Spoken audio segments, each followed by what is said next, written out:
recording. Okay, so as I say, the March meeting, the speaker is Professor Alex P. Thevarajan of Syracuse University.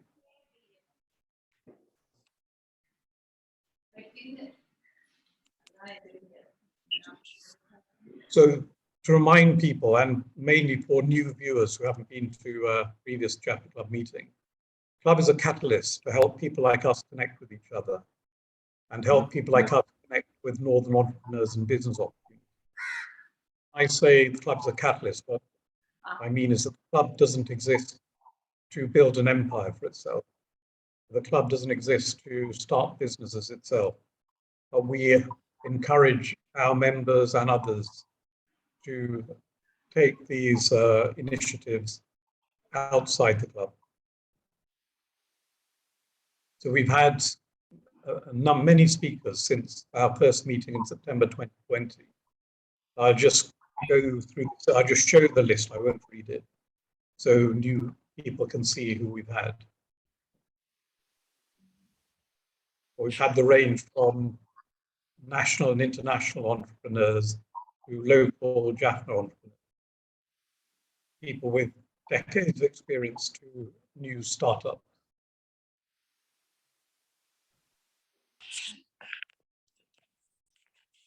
Okay, so Alex has said, given the title for his speech, Dare to Discover Dreams and Design Destiny. Alex, if you'd like to take over the screen. All right, thank you for the opportunity. Can I share the screen? Can you enable me to share the screen, please? You should be able to share it now. Okay, I can now. Thank you. Make sure I'm getting the right one here.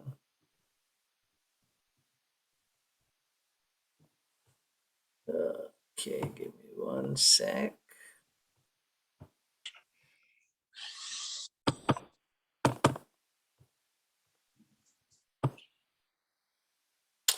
Okay, I slightly changed the title, Dare to Dream and Develop Destinies.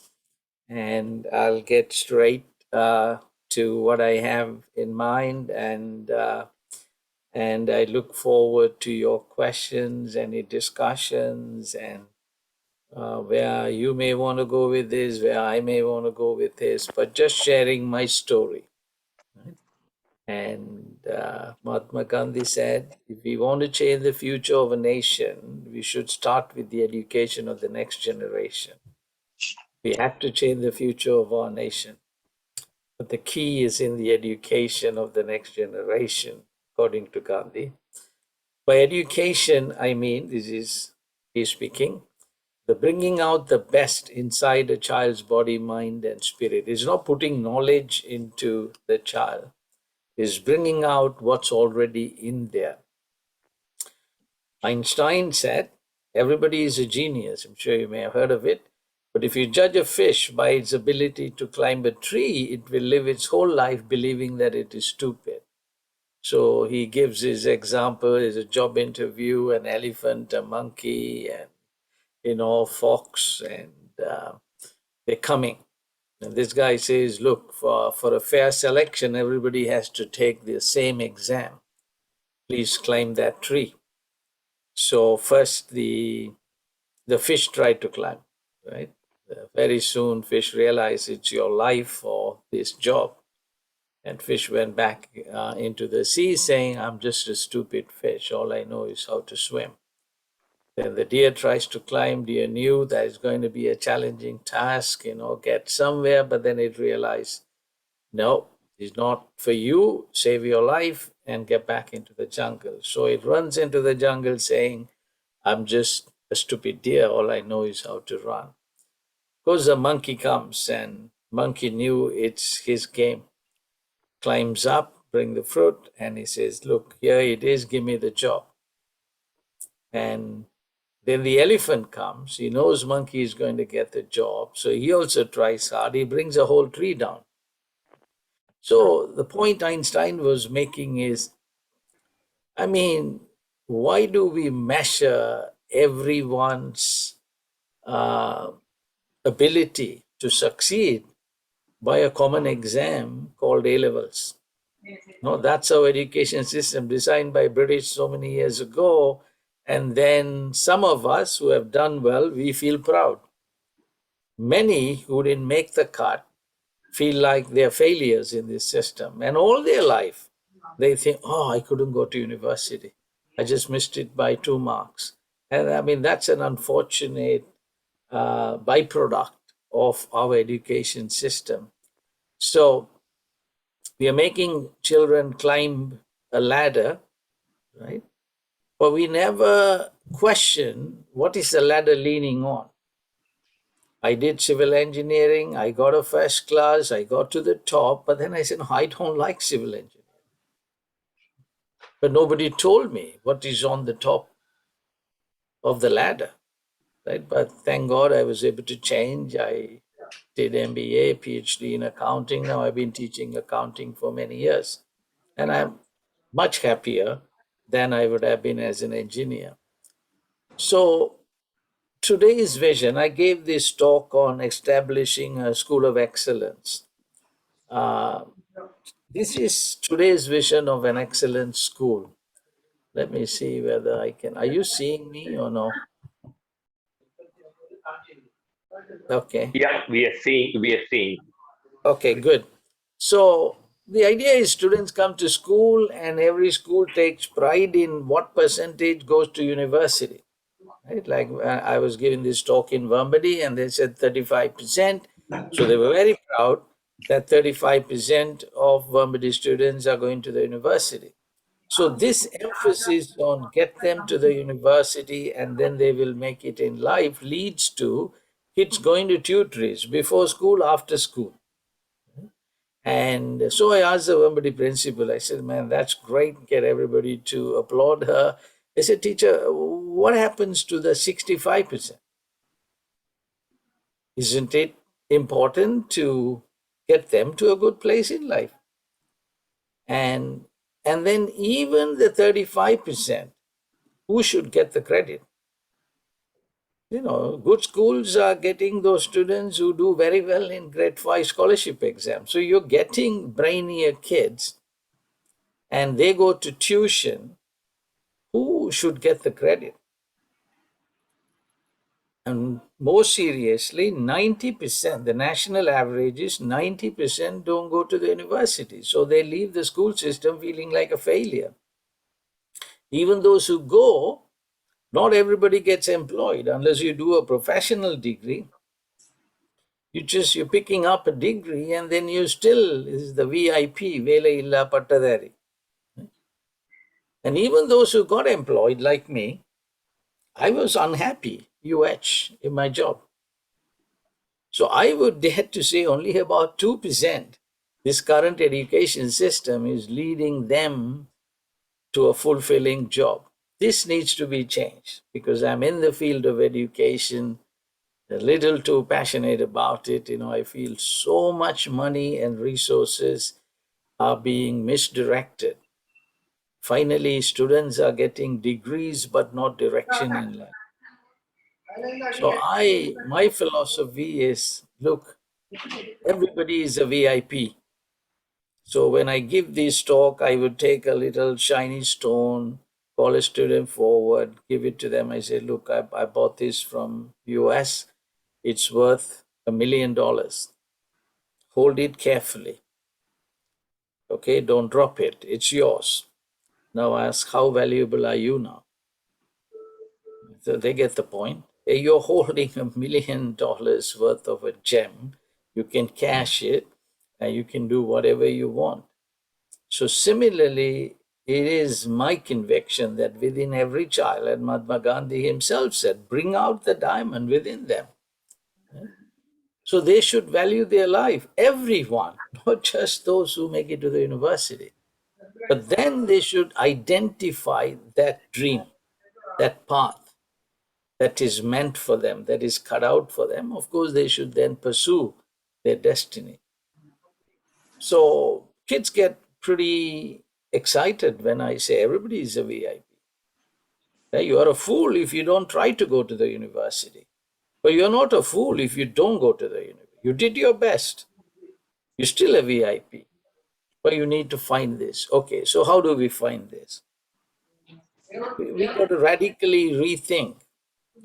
What do we want a degree for? To get a job. What do you want a job for? To make a good income. What do you want a good income for? Ultimately, you feel like if you have a good income, you can buy what you desire and that will make you happy. So, is people in the workforce who are making a good income happy in life? I think statistics show a majority are unhappy. They're waiting for the weekends and waiting for the vacations and waiting for the retirement. But if your career is in line with your DNA, the N stands for needs in the society that we care about. We can't meet every need, but intersect with desires. Those needs that you have a desire for. Then intersect with your assets, your abilities. So, your dream, that $1 million diamond, is to meet a need in line with your desires and your assets. So, true vision of an excellent school, and this is what I am trying to persuade the education ministry, the principals, whatever I can get my hands on. Say a school is a community of parents, teachers, students. The vision of a school should be to move every student. They're all VIPs. Move them to a fulfilling career path, whether they find that path through the university or not. Don't stamp them as fools just because they couldn't reach the top of the ladder. If we can do this, we will have happier students and a better world. Happier students, because happiness is what we ultimately want, will come from three sources. You're meeting a need in the world that makes you feel good. You're doing something that you're really passionate about, you'll be motivated. And you're doing something where your assets, your abilities are being employed, you're going to be good at it. When we are good at what we do, that makes us happy. And if you think of a big circle of needs, if Janan finds his path, I find my DNA, everybody finds their DNA, there'll be less needs in the world. But this is not how the education system is working. Right? So here is some scientific findings. This is Jim Collins, a Stanford professor. He kind of got bored with his job. He was an accounting professor too. Quit his job, started a research company, and started asking important and relevant questions. So one of the questions was, what explains companies and organizations that went from good to great? It's a famous book. And so he found there was a build-up period, there was a breakthrough period. He found about 11 companies that were kind of normal. This is y-axis is your financial performance, x-axis is time. So here were bad companies, here were great companies, here were good companies, but some companies broke away from the good and got to the great, and they stayed there. And then he asked, what explains that breakthrough? And he highlights 7 factors, but I just want to focus on this hedgehog, which is in line with my DNA message. So what is the hedgehog concept? It's a French parable. In a jungle, there's a fox with many ideas, and this hedgehog knew in this dangerous jungle with elephants, lions, foxes, he needs to protect himself first.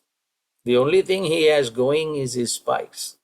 So he mastered the art of using spikes to protect himself. That's kind of his DNA.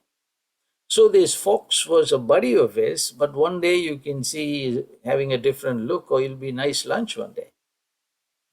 So hedgehog didn't know your friend has turned into an enemy.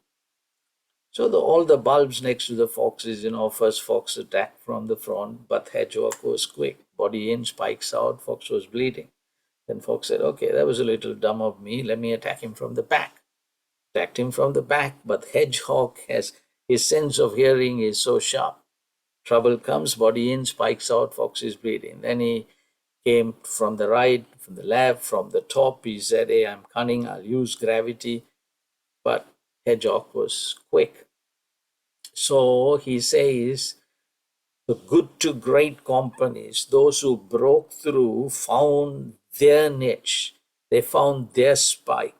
And what is it we are cut out to do? So when they were willing to let go of good things and go for the gold, is when the breakthrough came, right? And so this is in their book. They didn't call it DNA, but the same ideas. One question is, picture this whole screen is all the products and services they were doing. At one point, they started asking, hey, what are we deeply passionate about? We don't want to do anything that we don't have the passion for. So then they dropped all these things and focused on these things. Hey, if you won't buy it for your house, don't sell it to another house. And that was a lot of giving up. Then they asked, what can we be the best in the world at? So now they brought it down to this intersection. He said, look, we don't want to be doing something that we don't have the assets for it, that somebody is going to beat us to it. Let's quit that too. Then within this, what will drive our economic engine? At the end of the day, we need financial resources, human resources, and this is what I say, within every child, whether they make it to the university or not, is a dream waiting to be discovered, daring to be followed. But the education system is like, if we have 10 children, will you be happy just making sure உங்களோட 2 பிள்ளைகள் கரை சேர்ந்தா காணுமா? You want all of them to get to a good place in life. But why are school systems just focusing on sending a few kids to the university and then making a name for yourself? So then you get the smarter ones in and make the smart ones even smarter, but somehow tolerate the weaker ones, when everybody has a $1 million diamond in their hands. And if the schools would wake up and see that, get them to that place. Okay, so somebody said, God, give me the courage to change the things I can, give me the humility to accept the things I cannot change, and the wisdom to know the difference. So here I am, I taught there, taught here, almost 30 years as an accounting professor. Okay, it's a bit frustrating that when the school system is failing, but still ripping off the parents. In my university, $60,000 a year, the tuition fees. Yes, I get a nice pay, but we're just robbing. I say the education has reached criminal proportions. So I said, okay, what can I do? I turned my accounting course into what I titled Accounting for a Side Business. Dare to discern and deploy your DNA. So I tell kids, ideally, okay, and in my class, students from any major is there, not just management majors. So I tell them, pursue your major. If it's music, if it's psychology, fine, pursue it. And ideally, find a job where you feel like it's your DNA. But unfortunately, not many people end up in a good fit. But nothing should stop you from meet a need by bringing a product or service in line with your desires and assets. So then I teach them how to prepare a business plan. In the process, I teach them accounting, financial and managerial. So here's the first question. Every chapter is driven by a question. Why is accounting essential for a business? Why should you start a side business? So then I emphasize, hey, at the end of the day, you want to be happy. But why are you taking this indirect route of take a degree, get a job, get the income, be happy? Why don't you do something that you'll be happy in line with you? It's like Michael Jordan. I mean, playing basketball for him is fun. And Mark Twain said, work is something we dislike doing. Play is something we enjoy doing. Your job can be play. That's how it should be. If you get kids to their VIP status, they found the $1 million dream in them. It's meant for them. It's cut out for them. I mean, so I say that's the reason. I bless you. You go and find a career, you are happy, great. But if you don't, let me teach you how to start a side business and what involves. So then I say how to estimate and increase revenues in the process. I give them a little bit of marketing, how to identify and classify costs. There I talk about supply chain management, operational management, how you don't want to lower the value, but you want to be conscious of the value of the cost you are incurring. And I teach them variable costs, fixed costs, then how to enhance profits through strategies, where I give them a little bit of strategic management, positioning your company, and then how to enhance profits through innovation. Hey, you got one product going, bring a second one. There's a lot more money waiting if you carefully bring the second one. Then you have to make the decision, should you do this? Don't have some heuristics that are not accurate. So then I tell them that, people look at payback period, people look at, okay, your profits, but how they are not capturing all decision relevant information, particularly opportunity cost, and then how to deal with demand uncertainty. You have to make a lot of estimates when you're making these predictions. The most uncertain one is your demand. And so you can predict the moon, but then you start the business. If you don't get that demand, and I mean, everything goes out the window. So, how do you deal with this demand uncertainty? Then I talk to them about break even, margin of safety, how to finance your startup costs. Particularly in a country like Sri Lanka, they're not going to have the money, but you can find the money. And then how to deal with time value of money, and talk about NPV, IRR, the tax obligations, not to, evade taxes, do tax planning. Then what are the three basic financial statements? And what do investors look for in financial statements? How to value your company? If you're going to sell it, what are they going to look? How much will they be willing to pay? Then how to prepare the financial. I mean, the point is, these are non-management students. Most of them are second year students, music majors, you name it. But they get it because it's your business.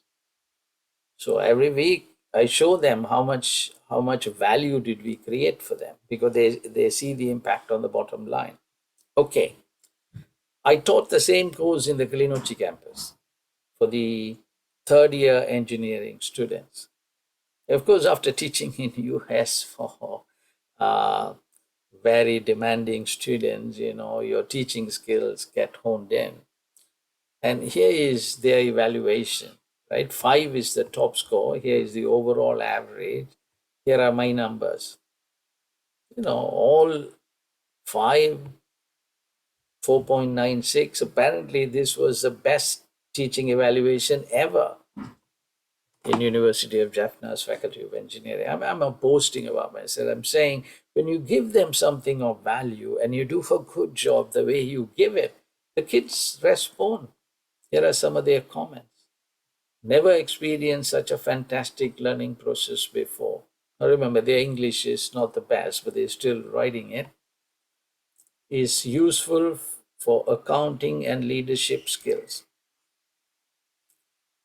This course will be useful for my side business after graduation. I tell the same thing to engineering students. Okay, you guys are doing a profession, you're very likely to get a job, but still make sure it's your DNA. If not, bring a product to the market. This course is very interesting and also develop my knowledge of leadership quality. Sir, please, you must come every year and teach our students. Flipped classroom concept was very efficient. Traditional thinking is you come to class, listen to the lecture, go and do homework. I said, come on, lecture you can. I post my videos. You watch it, you come to class, we interact, and you really get the ideas planted in their hearts. And then we do homework together in class.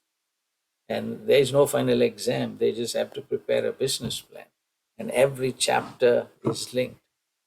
Lectures incorporated good learning strategies. Lectures were taught. Thank you, sir, for giving me a wonderful chance to improve my leadership skills and encouraging me to start a side business. His way of teaching is very good and always encourages feedback from students.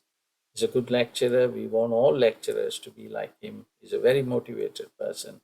Other lecturers should learn from him, love learning from him. Okay, so let me show you my DNA.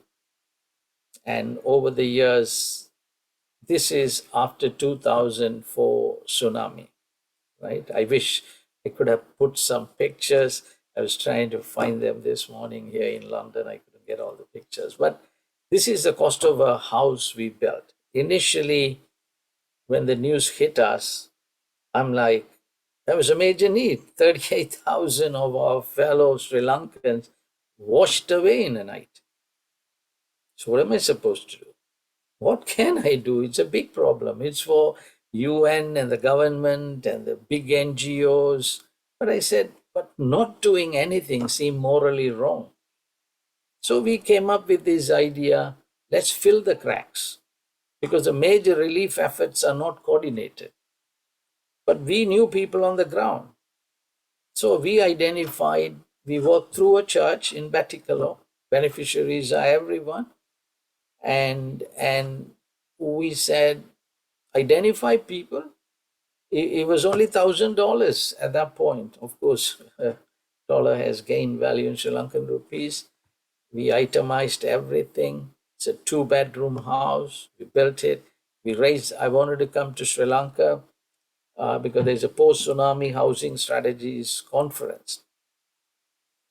And when I came, Channel 9, ABC, I got a call. He said, Professor, we hear you're going to Sri Lanka. Can we send a cameraman and a reporter with you? I said, sure. They came as media people, came back as friends. They just did a 1 whole week mission to Sri Lanka, prime time. And they put all the experiences, encounters we had, put it into a 20 minutes documentary, free of charge, professional quality. We showed it in schools, churches, community organizations, and money started flowing. We built 100 houses. This is that DNA, because it was a big need. Of course, I had the desire, these are my people. I had the assets, I had the network in Sri Lanka. Now, this is after the war ended. In 2009, November, I heard 12,000 ex-cadres have surrendered. I'm like, my God, what is the government going to do with these guys? Kill them? What can I do? Hey, God, give me courage to change the things I can. So I felt like God saying, you go. Go, me. Go to Sri Lanka. After some of the lobbying I have done during the end of the war, these guys will kill me at the airport. But I somehow felt, don't focus on your life. Look at these boys' lives. Our people encourage them to fight. Now they are victims in the enemy's hands. Shouldn't you care about their lives? So I went. I mean, I'll write a book before I die. Yeah, I had access to them. I was allowed to take pictures. This is 2010. They're being trained with various vocational skills. And yeah, I had access to talk to these guys. Then this girl, quite a sad story. She was in the movie department or the media department of Tigers. In the war, she lost a leg. Right? She has artificial leg. And so I was introduced to her. Lovely, lovely girl. And then one guy wanted to marry her, met her on the bus trips that she makes. But then when he found out she has one artificial leg, dumped her. Our own people. So I was moved. Again, is DNA. Right? I said, man, stories like hers should be told. Not just what this guy did, and even a singular soldier wanted to marry her. So we developed a plot. I'm like, maybe we should take a movie. So I went to India. I know Seaman has interest out of his political reasons and else, but for me, I want the story to be told. I got access to Seaman in a day.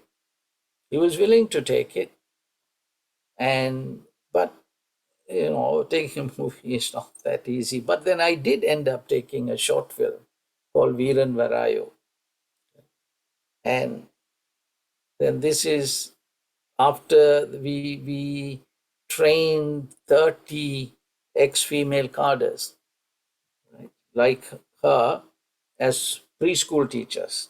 Very successful project, worked with an NGO, local NGO, and with support of the government, in the sense of government didn't have the money, but we said, look, we can't give money in your hands.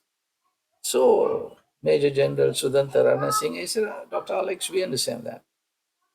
And but so come and do this. So he said, he said a preschool teacher training would be good. So we took it, ran with it. We was a successful project, like the tsunami. But this one ended up in a different movie. Then we, quite unexpectedly, most of these people were released. So then I'm like, okay, what can I do? This is a school in Vanni. Lovely, lovely kids, and we have access to them. So, see, sometimes diaspora just look at the cup and it says, man, it's empty. It's half empty, it's half full. Work with the half full. So, I mean, I didn't have any problem going into schools like this, giving talk, giving them gifts.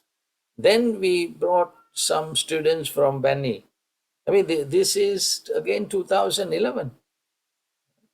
And this is Jaffna College Institute of Technology, trained them in agriculture, trained them in technology. This is in my recent trip this December. This is in Hatton Highlands College. That's a best school in upcountry. So I would go and motivate the kids. This is A-level kids. They were just this message of VIP, you fire them up because the schools just shut them up. Forget your singing, forget your drama, just don't get distracted. This A-level exam, I'm not saying neglect A-level exam, but don't neglect your assets. So this guy, Rohan Palavatta, after O-levels, like those kids, he went to Japan. Long story, you can look him up in YouTube, right? He came to know about impact sensors, and long story short, he ended up producing impact sensors. Now he sells impact sensors for Japanese cars, American cars, German cars, multimillionaire while in Sri Lanka, but failed A-level exam. Of course, Lebara, Ratish, right, became an engineer, aeronautical engineer to please his father. But he made his billions selling SIM cards. And I had the privilege of being the founding chairman of Lebara Sri Lanka. I didn't know them from before, but paths cross.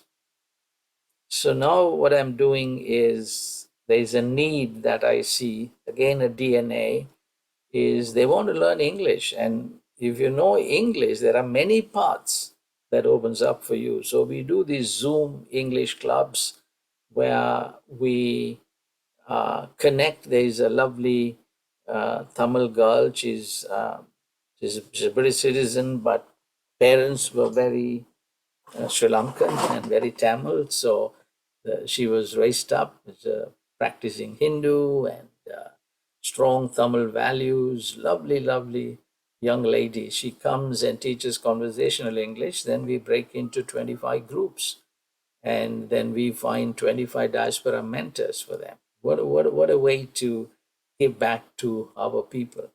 So this is in a tea estate. This is Maria Tamil Mahavidyalayam. Just this December, I turned 60. So it's on my birthday. For me, I mean, this is delight. What a way to spend my birthday talking to these kids. Then the next day, this is the Maria English Club.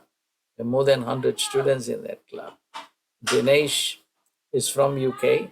He has motor neuron disease. He's wheelchair bound, but you look at the gleaming smile in his face, teaching these kids. This is in Lunugala. I mean, we visited 25 places like this. 15 were in upcountry. I'm just showing the pictures. The COVID times, eh? My wife is singing, and then at the end, all these kids, you know, I mean, nothing happened to us. We came back safe and secure. The two that they are showing is, we say, we should love God. Whatever God we believe in, Shiva, Pulaya, Jesus, Allah, just love Him, right? But the second is love your neighbor, meet needs. And so we said, we are coming to meet your needs. This time, I've talked to more than by now 400 school principals in Sri Lanka, but this is in Muskelia this time. We arranged a seminar for principals. And, this is my book. And then this is Sudarshan. He's the divisional secretary of Jaffna. He did his master's. He came on Fulbright to our university, became friends. And I'm back there. He says, sir, you should take a lecture. I said, sure. I said, Sudarshan, how can I say no to you? Right? So this public-private partnership, a lot is built on relationships. When they see, I say, if your heart is pure and your hands are clean and your head is clear, sky is the limit. See, 150 just this December. Grama Sevakar, Samuti officers, development officers, 2.5 hours. I'm talking about, in the workplace, 5 levels of leadership and contextualizing it to Sri Lanka. This is where I'm going. Is I said, okay, let me do what I can do. And these English clubs, we are turning it into Excel centers, Tharamayin Mayam. We said, we want you to do well in your exam results. So we are not asking you to neglect that. So in fact, we conduct Zoom review classes before every major exam. Currently for O-level, we get the best teachers. And then they are happy to come and do it on Zoom. We record it. Extracurricular development is, we say, you got to discover your talents. In the name of jumping this A-level exam, you don't, just you fail to discover your talents, and then you're wasting the $1 million in your hand. So we're starting an internet TV called Fit TV. Fit is a group that came together during COVID, Fellowship of International Tamils. So each English club would produce a show.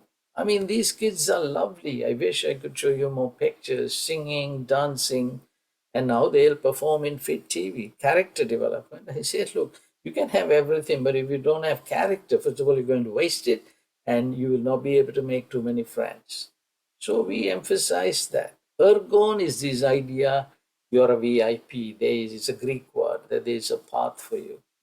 And so we keep drilling that into them. And language development, I said, look, if you know English, so many opportunities. And we have 600, 700 kids coming every Saturday, it's all on a Zoom platform.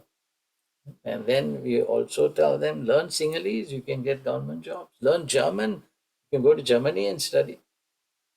Okay, so that's my story. I'm teaching in Kilinochchi campus. I'll be coming there or going there and teaching. So it's my way of giving back. So I'll shut up. Any questions and comments? Okay, see DXN. Okay, go ahead. You have to unmute yourself, madam. Gauri. I'm Gauri. I'm working in Kilinochchi, and Okay. I've been trying to teach English.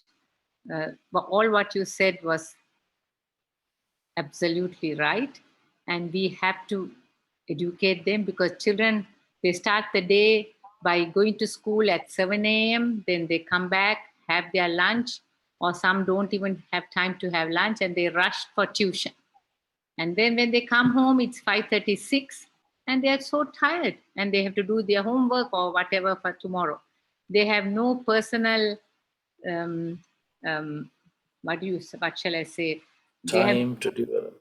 personal time. They have no idea about the world around them. And little what they know is on what they see on TV. And that is all scrap.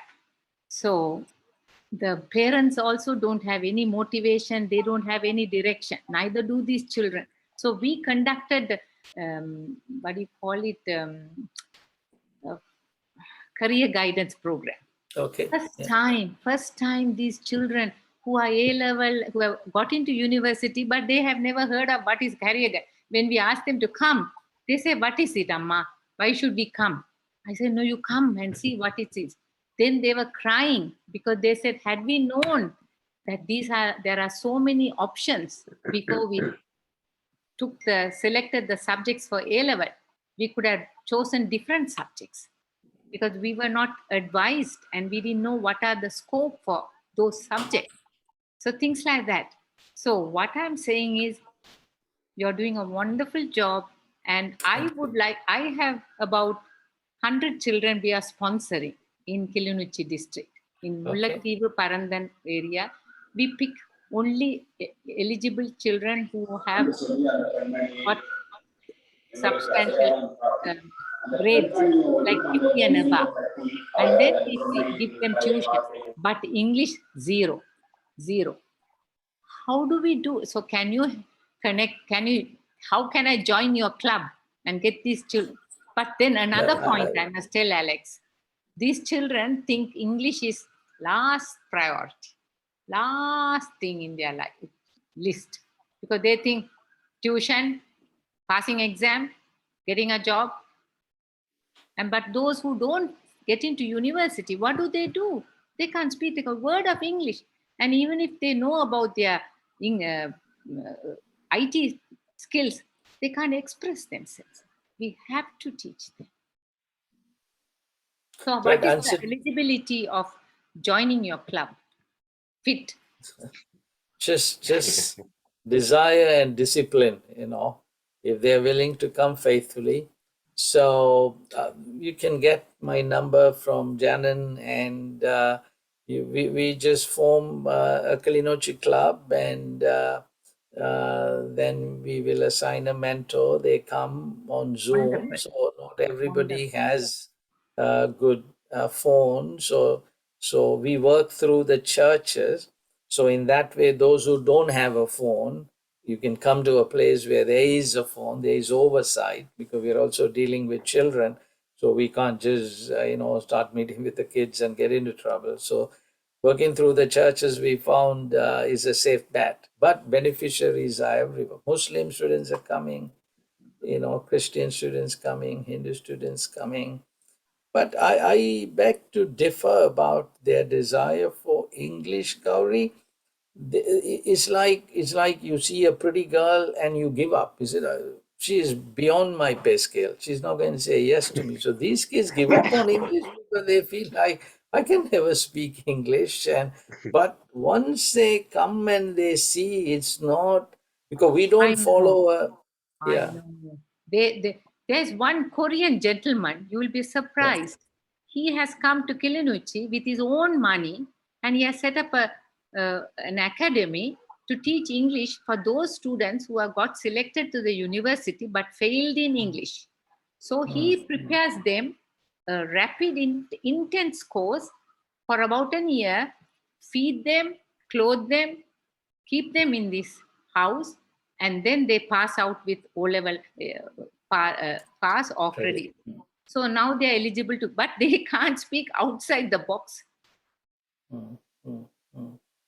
Yeah, the Kilinochchi University, Dr. Thevarajah, Professor Thevarajah was the dean when I first started going. Lovely gentleman, really cares about the community, willing to make the whole campus. I mean, we brought 1,000 grade 5 scholarship exam. Super. They gave us the lecture rooms. They gave us their buses, gave us their minor staff.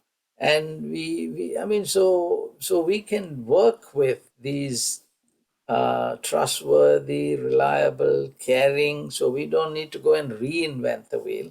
But like I said, clean hands, pure heart. But one thing, Alex, we have to teach the teachers, because the teachers are reluctant to speak in English. So-called English teachers are reluctant. They are not sure of their pronunciation or whether they are speaking the correct language. So as a result, everything is collapsing. So-called IAS office, I went and met the education director for English education. All the authorities so-called told them, I will pay for their bus fare. I will pay a small token for their times, because you have to give an incentive. Otherwise, they think it's waste of time. But still, no takers. Right. What do you do in Klinochi? Curious. I work with women empowerment since 2010. Okay, nice. I've been working with women and children. So we'll meet up. I'll be there in June and July. Super. And I'll be based on the campus. And wonderful. Yeah. Good. But the English club, get my contact information from Janan. And thank you so much. Good. Jagan wants to say something, or anybody else have questions, comments? I think I'm lip reading what Jagan's saying, which was Sean wants to say something. Is that right, Jagan?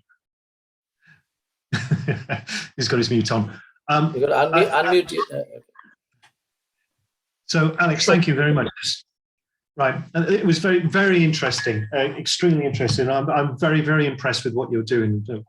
Well done, well done. A couple of things. One is your DNA analysis. It's about entrepreneurship. It's about personal experience or personal development, if you like. And yet you're applying that to entrepreneurship.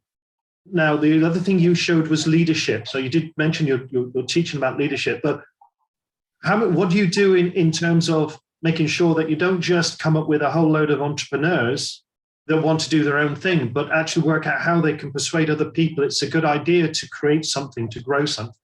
So that's one question. The other question is the DNA, which are the desires, needs, and assets.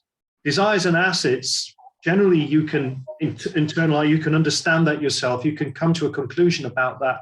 But the needs, in terms of what is it that you do that could be of value, that must be something must be very challenging to try to establish in the North, for example, because the needs would be different in New York than in Perth than in Jaffna. And how do you address that? Yeah, I mean, unfortunately,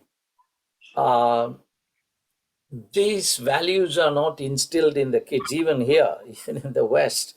They're all, I want to get a degree, I can get a good job and be happy, as opposed to, man, you need to give back to society, meet the needs in society. So it is a challenge because they don't think that way. They don't see the needs, right? They don't see the needs. They just see, I need to study hard. Mom and dad will be happy if I study hard. But you can sensitize them. Like in my class, I teach about 250 kids, American kids. I just tell them, I say, don't walk past a need because there's money in it. If there is no solution, and if it is in line with your DNA, you're like walking past $10,000. Right? But of course, every need may not line up with you. But get into the habit of you see a need, get up and do something. So in class, when they come forward, okay, sometimes technical problem, I'm struggling. And if somebody comes up, extra credit for you. Everybody give him a round of applause. And I drill it into them. When you see a need, don't just sit and watch it. Get up and do something and I will reward you. Then I say society will reward you. A higher power will reward you because you're doing something good. So that value is not, taught. So, but they the Sri Lankan community, we are a kind-hearted. I mean, every religion is saying that. So once you sensitize them, they do respond. But I agree, Sean, it is not in our, even school systems don't encourage that. Hey, do something for your school. Ask not what the school can give you, ask what you can give for the school. Leave the school a better place. So, but we have to change this, and they will change. They will, because there is money in it. There's incentives, right? Hey, you meet a need. No, everybody was struggling about something, and you innovated something. I mean, there's a lot of money in it. And yes, it's a challenge, but it's not insurmountable, I guess, is my answer. And on leadership? Leadership is very critical. So in this extracurricular activity component, I say when you're in a school, it's not just to acquire some knowledge, it's a great place to develop your leadership skills. Like when I studied at Royal College, I played chess, I did a lot of dramas, and I would say even some of my, I mean, I was a nervous wreck if I have to give a speech, right? And but today I'm pretty happy with it. But where did I develop this? In school. And I was a dramatic society president. I had to give speeches, did dramas, played chess, was a prefect. And so the school, this is what a tutory cannot do. Tutory, you just get them good in physics and they get good grades and you boast about it. But if you're thinking about the overall development of the child, a school can offer so much more than a tutory, but they are not doing it. They are also trying to compete with a tutory. It's all coming from the philosophy of education is flawed. You're trying to get them to climb the ladder and go in, whereas I was a principal of a school also, by the way, in Jaffna, Angel International School. So I tell, say, I see a kid coming. Typical Sri Lankan teacher would say, smart one, slow learner, okay, average one. As opposed to, oh, Postmaster Janan, how are you? Good morning, Postmaster. Good morning, teacher. Good morning, principal. Then we drive it, not just flippantly say it, based on their DNA. And you call it out of them. They'll start believing, oh, my teacher thinks I'll be a principal. And you say, son, you should be a principal. And so then they really come alive. I mean, in some schools, when I give this kind of a talk, the kids all get, I said, hey, come up, and what are you good at? They say, oh, poem, sir. Okay, tell a poem. So then when they tell a poem, I mean, it's just amazing, right? Then the kid goes back thinking, and then the teachers get concerned. Who is this American professor coming and misdirecting these kids? And now they're going to be writing poem all the time. Instead, I said, no. I said you incentivize them. You say if you come regularly for classes. So one principal, when I was giving this talk in Kalinochi, says, this is all good. My own son is studying for A-levels. அவனை playing cricket விளையாடுவான்னு இருக்கான். Now இதையெல்லாம் நான் சொன்னா, he will just play cricket and he will go far. So I said, sir, நீங்க அவனை வந்து, is it all Tamils here or there some Sinhalese or non-Tamil speaking? No, all Tamils. All Tamil. All Tamils. Okay, all right, good. One Englishman. Sorry, One non-Tamil yeah. speaking. Tamil non-speaking in Tamil. Jahan Arulaya. Okay, no worries. And so I said, Joe, what is happening? When you refuse his desire, okay, if he makes it to the university, you are happy, hopefully he's happy. But if he doesn't, and in the prime time when he could have developed his cricket skills, you're robbing it from him, he's going to be bitter towards you. Right? Instead, okay, I'm not saying allow the fellow to play cricket all the time. You say, okay, son, you want to play cricket for how long? 2 hours today? Study for 3 hours. You earn 2 hours. Right? So it's a win-win. So he's only going to eat his social media time and TV time and everything else. So use incentives to, So, so the same thing. School systems can reward them. When I was a principal, so I introduced an activity period in Angel School. Last period is activity period. and all the kids would wait for that last period, right? The school comes alive. Of course, some parents were concerned, what is this American principal coming and messing up? I said, no, but if you finish all your homework, you get a good behavior from the teacher, that's when you can partake in the activity period. Otherwise, you stay in class and you watch it.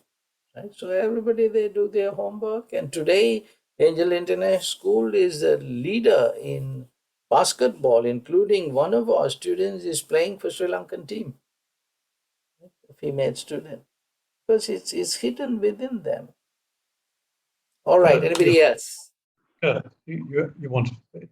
Yeah. So, Professor Alex Thevarajan, such an inspiring message. We are all entrepreneurs, and I would like to take this opportunity to say that you just mentioned that you were a principal at one time at Angel School, and we have a business in Sri Lanka at Jagan's building called Oscopos, and we have a staff member from the Angel School, and her English is amazing, and we are so happy to have her. So I think you have done a great job there. But my question for you, I wouldn't take the full credit to myself. I just played my part. Yeah, there were many other factors that contributed to it. My question now, the Sri Lanka is at a junction. Sri Lanka is facing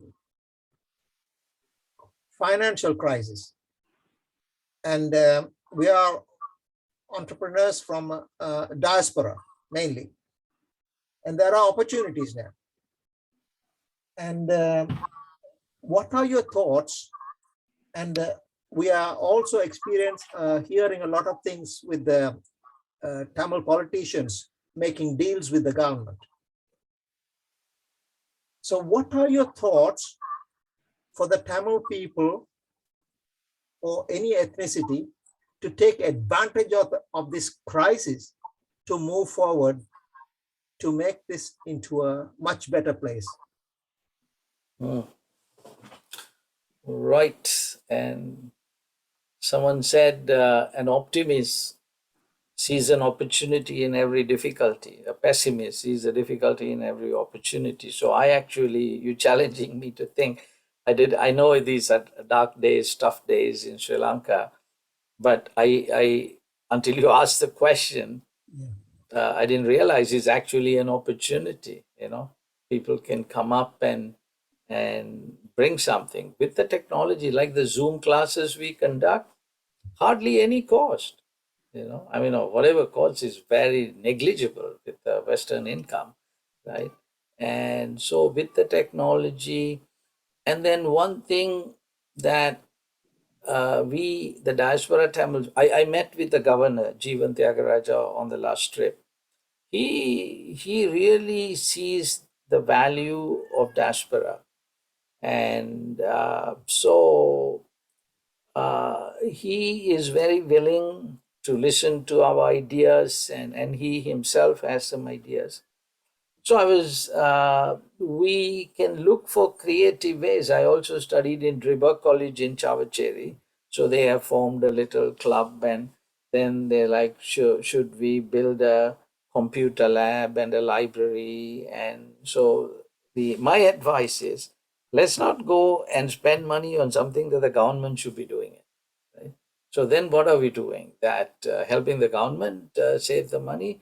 So I said, instead what we can do, we can get an appointment with the governor, we can get an appointment with divisional secretary, and then I said, let's ask for a public-private partnership. So Thevaraja, diaspora would put 25%, at least 50-50. You put $1, we put $1, right? And we will welcome to your ideas on what needs to be done, right? So maybe at a time like this, if we think of these public-private partnerships with the government, and so then the way their mind will think is, if you're not willing to put $1, this is something you should be doing anyway. You're not willing to put $1, then we're not willing to put $1. So you got to play the incentives in their favor. Sometimes it's not even incentive, just inertia, right? I mean, in our part of the world, people are just not used to good manage. Everything cannot be done, cannot happen, right? So if we go and that has always been kind of my thing. Okay, I don't want to go and beg the government for money, whatever. I just inform them, are you all right with this? We're going to do this project in Klinochi campus. We're not asking you for money. We're asking for your blessing. So I would go to the top, the educational secretary, Ilangovan sir, இது செய்ய போறோம் நீங்கள் ஓகேயா ஓம் தவராஞ்சன் செய்யுங்கோ என்று சொல்லி போறோம் சொல்லி விடுறீங்களா அவர் zonal education director, and then we go and do it once they see something can be done. So I guess I'm talking too much, so I take your point well. In this, there are things that we can do now. If nothing else, going to some fellows who have the money, not releasing it because they don't have ideas. If we tell them, what do you think about this, right? And we are also willing to partner with you in this. And so, I mean, I welcome your thoughts on anything else, but good challenge though. Yeah. Now, Tam, I think you had something. Yeah, quickly. Yes, my name is Sivadasan, Tamil name, Tam and Sulwangal. Yeah, and the question is, do you have a system, or is there an existing system whereby a growing child can be identified what kind of skills he may have within him, so that by the time he reaches O level or A level, a mentor can guide him to which direction he can go to, or which passion he has, his skills he develops, and all that. A psychologist would say that normally a brain or prefrontal cortex of the part of the brain that makes decision only develops from 20 to 25 years of age. So a child before that age cannot decisively make a decision which way to go unless his skills and passions are nurtured and then kind of pushed use of the vendor. Is there any system in your that you know of that you can progressively identify a growing up child for what kind of skills he may have? Sure, you are setting the question up for me. I have so much in my heart, I couldn't share everything. But in the school, when I was a principal, we had a DNA sheet for each child, right? So every grade, can you see this screen? Yep. Yeah. So grade 1 teacher, this is DNA sheet of Irvin, say. Grade 1 teacher has to, so this is part of his school book. She has to write, what desires do you see in Irvin? Okay, he loves to play cricket, right? And then what assets, what abilities you see in Irvin? Oh, he has good interpersonal skills. Okay, what need in the community you think his desires and assets are pointing? Okay, grade 1, too early to call that, right? Okay, fine, you complete it, give it to the grade 2 teacher. The grade 2 teacher will see in grade 1 what desires and assets. Then grade 2 teacher would write, oh, he is a leader. He can get people together, right? So with the support of the parents and the teachers, and then I say, by the time the kid comes to O level, we need to have a guidance counselor, which each school has a guidance counselor to work with the teachers, the parents, particularly the kid, with the DNA sheet. By the time he comes to O level, he should be able to write a dream statement, needs that I have the desire and asset to meet. The child himself should write it with the help of a guidance counselor, right? I mean, I have other sheets that this is what I was able to pick up immediately. So I really, really believe, I think in the West, they are kind of doing it one way or the other. But if we can introduce a DNA sheet, and if all the teachers don't just focus on the subject matter that you are teaching. We are all working together to lay the foundation to the next generation. So we should all kind of together. So answer to your question, a simple DNA sheet with a guidance counselor, with the goal set by the time they come to O-level. So they write, this is my DNA, this is my plan, how I would get there. Right? See, now, even in US, kids come to the university spending crazy amounts of money, but they don't know what they want to do with their life. They just pick up a degree. But whereas, oh, you want to become a teacher, you like teaching, okay, so I am going to the College of Education. And then I'm going to get trained, and I'm going to pick up some entrepreneurial skills. And so this Irvin, what he wrote was he really loves cricket and he liked commerce subjects. So his dream was to become a commerce teacher and be the teacher in charge for cricket. And then he had a desire to influence the kids. Irvin was my son. So he was so good. So more than if he give a speech and I give a speech, I mean, he wins the audience, right? And it's unfair, but when the kids speak, so yeah, so that's my strategy, I would say. Can be done. Thank you. Thank you, Alex. Unless anyone an urgent question. Yeah. The thing I'd say about that DNA sheet is I think a lot of adults would make use of that. And I think I should sit down and look at it for my own purposes, my own personal purposes. Now, Janan, shall we make Janan the last question? Sure. So, Professor Alex, thank you so much for coming and taking your time and presenting while you're still traveling. Like, you're not back yet. Brilliant presentation, and thank you. I'm really excited. All of us are. I'm sure everybody is excited here to listen to such a beautiful concept and idea, which we definitely need it. We really, really need this to be, like you said, I think every kid in wherever they are, they should go through a program like this to really identify their true self. And I strongly believe in that. And I look forward to, as a club, working with you and doing whatever we can do to implement this in whatever level from any side we can do. And really excited. Thank you so much. Really appreciate it. Thank you. Thank you for inviting me and giving me this opportunity. If something fits your DNA and my DNA, why not? But we have to make sure it's your DNA and my DNA. So otherwise we can get, at this stage of my life and show your lives, many good things we can do, but they can steal the best from us. So we have to. So this DNA is ingrained into me that I want to go meet the greatest need. I have the desire and the access to do something about.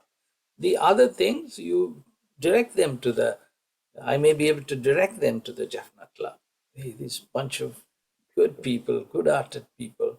But if something fits your DNA, my DNA, why not? We owe it to the society.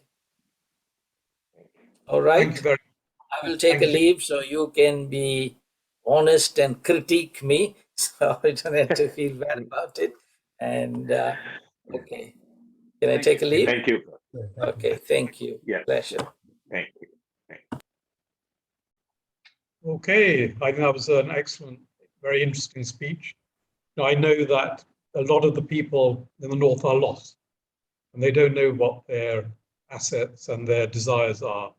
And finding some structured where I think of people working in some of our companies.